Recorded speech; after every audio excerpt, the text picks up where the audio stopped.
السلام علیکم and welcome to my channel اپنا ورڈ۔ ذی الحج کے پہلے 10 دنوں کی فضیلت۔ ذی الحج کا مہینہ جب شروع ہو جائے تو رسول اللہ صلی اللہ علیہ وآلہ وسلم کی کچھ ہدایات ہیں اس کے بارے میں کہ آپ صلی اللہ علیہ وآلہ وسلم نے فرمایا، ان 10 دنوں میں اللہ پاک کو نیک عمل بہت زیادہ پسند ہے۔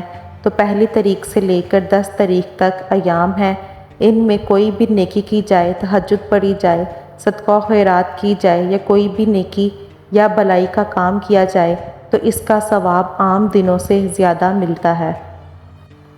9 ذی الحج کے روزے کی فضیلت۔ ان ایام میں روزے رکھنا ذی الحج کے پہلے عشرے میں اور یوم عرفہ کا روزہ صحیح حدیث سے ثابت ہے، اور آپ صلی اللہ علیہ وآلہ وسلم نے اس کی ترغیب دی ہے کہ جو یوم عرفہ کا روزہ رکھے گا اور ایک دن کا روزہ 1 سال پچھلے اور 1 سال اگلے گناہوں کا کفارہ بن جائے گا۔ باقی دن روزہ نہ رکھ سکو تو یوم عرفہ کو ضرور رکھیں، اگر یہ بھی نہ کر سکیں تو نیک اعمال ضرور کریں۔ ان دنوں کیا تکبیرات پڑھیں؟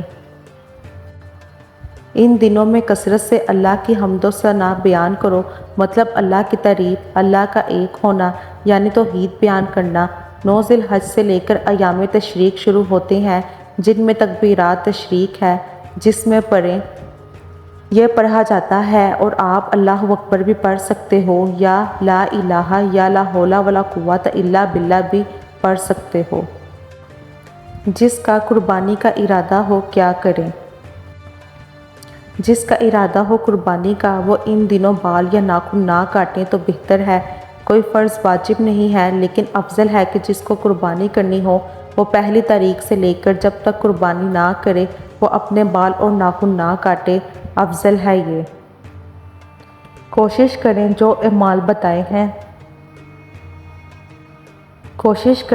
اعمال بتائے ہیں زیادہ سے زیادہ اور کثرت سے کرنے کی کوشش کریں، زیادہ سے زیادہ نیکی کریں اور خود کو گناہوں سے بچانے کی کوشش کریں، اپنے نفس کو کنٹرول کریں، خود کو ان گناہوں سے بچانے کی کوشش کریں۔